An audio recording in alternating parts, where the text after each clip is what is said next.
Stay with us. The NBC 5 News Today at 8 a.m. starts right now. Live from Chicago's NBC 5, this is NBC 5 News. And Kim's heading outside to see how we can make our kids safer, or really anyone safer, as a better swimmer. Tips from an expert coming up next out on the plaza.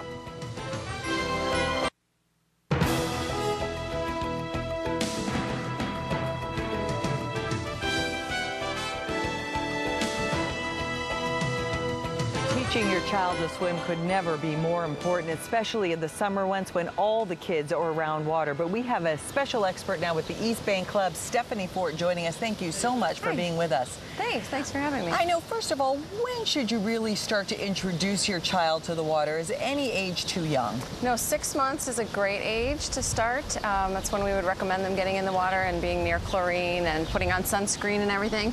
So 6 months is a great age. You can get in water babies classes, so you'd always do parent and child classes at 6 months up to 2 years. After 2 years, we recommend private lessons. And how should you be holding your child? What should you be doing? Yeah, What's that's the big question. A lot of people, this is Marisol. Okay. A lot of people just hold a baby on their hip in the water, and that's not going to teach them to swim at all. You know, that's just going to keep them too vertical. You really want to get them more horizontal. So there's holding techniques for 6 month to 2 year olds, and you can hold them on, you get real low in the water. So you want to make sure your shoulders are down into the water so that the child feels the water and balancing.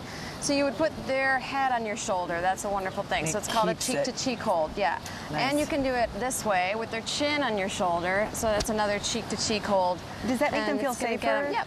Because they have their, their chin on your shoulder, so they're not dipping in the water, which is really important. And they are going to feel much more supported and learn how to float better.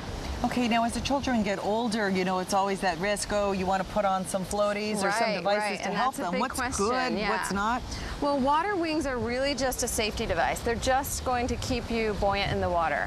You don't want to aid swimming with these. So you're always going to take these off when you're teaching a kid how to swim. And I would assume that these are not a guarantee, that you need to be watching. Right. You need to be very close with your children in the water, even with water wings on. They are going to keep their head above the water, but it's just a flotation device. It's really not a life jacket. Okay. So another thing is a kickboard. It's wonderful to use for kids 2 and up. And these kickboards are real nice. They have the holes in them. That's a little nicer to get you elongated on the water, feeling the balancing and floating a little better. You really want to get your kids as horizontal as possible and stop them from being vertical in the water. And this will help them learn to kick. But it was interesting that you're speaking about the noodle, which on the surface may seem somewhat safe because it is buoyant, but I thought it was interesting that you're saying and not necessarily. A lot of kids use the noodle. They might put it between their legs and float a little bit, or a lot of parents put it on them and they put it around their chest like this. Well, that's going to kind of get them a little awkward in the water. If you put it out like this and keep a big loop in front of you, it's going to get their legs to raise up and get them more horizontal in the water, get them kicking and feeling the buoyancy. Okay, and now what about a device like this? Is this just to put a baby in the water and make sure that's wonderful. If you have more than one child, put your baby in this water so that in this boat so you can stay close to them. The boat. And it's just going to, a little baby boat, and it's just going to keep them floating.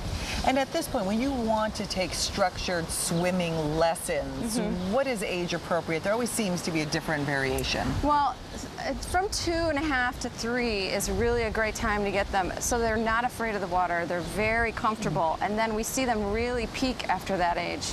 So if you get them real comfortable at that age, they'll start peaking sooner. Kids tend to peak and then they plateau with swimming and then they peak again. So just look for those peaks and look for the plateaus and know that they're going to get peaking again soon.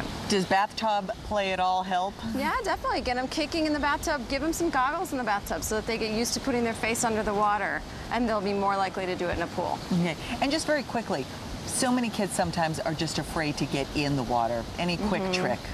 Just keep them near the stairs. Make some little sinking devices that can go on the stairs to get them going down one stair deeper, one stair deeper. Anything fun that's going to keep them very comfortable. And just let it go, because they will peak again. So, just don't get them more scared or push it. Listen to them and let them do it at their own time. Yeah. Steffani, such great information. Thank you so much for being with us. Thanks. All right, Steph, back to you. All right, Kim, thank you much.